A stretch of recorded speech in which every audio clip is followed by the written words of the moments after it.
ডালিউড কোন অবিশ্বাসের future dreams. This is a new Lady আমরা Dior ডালিউড কোন art bag অবিশ্বাসের that just came out ভবিষ্যতের in this স্বপ্ন new কি? season. সেটা আমরা একটু জেনে নেই, চলুন। It's in the medium size গতকাল Lady তার Dior. সোশ্যাল মিডিয়াতে একটা পোস্ট করেছেন যে তার ফিউচার ড্রিম সম্পর্কে। সেটা হচ্ছে কি জানেন? খুবই সারপ্রাইজিং। সেটা হচ্ছে ডিওরের একটা ব্যাগ, মেয়েদের পার্স বলে যেটাকে।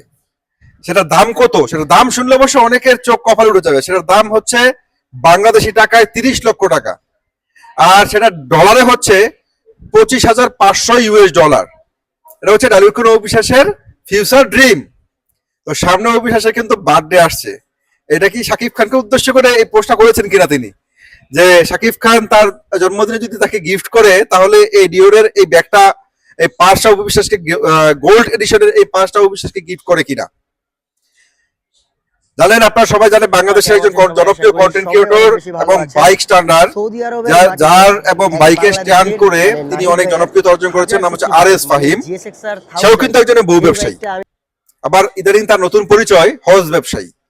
সৌদি আরবে উমরা করতে গিয়েছিল তারা, সে তার সম্পূর্ণ পরিবারকে নিয়ে সৌদি আরবে উমরা করতে গেছে। উমরা করতে যাওয়ার পরে আপনারা জানেন যে আমাদের উত্তরবঙ্গের ফারদানা বিথি আলামিনের বিয়েতে বিথি গ্যাং যেই লেভেলের 2.5 কোটি রিলস বানাইছে, এবং তারা কিন্তু ইতিমধ্যে গিনিস বুকে নিজেদের নাম তুলে নিয়েছে 2.5 কোটি রিলস বানিয়ে।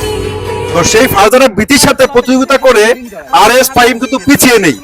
আরএস ফাহিম কিন্তু সৌদিতে উমরা করছে, যে সেও কিন্তু 1.5-2 কোটি রিলস বানায় নিয়ে আসছে এবং ব্লগ বানায় নিয়ে আসছে।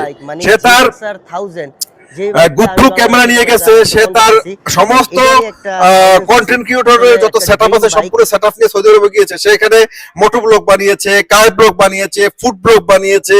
আমার কথা হচ্ছে সে সৌদি আরবে হজ করতে গেছে, উমরা করতে গেছে, না সৌদি আরবে সে ব্লগ তৈরি করতে গেছে।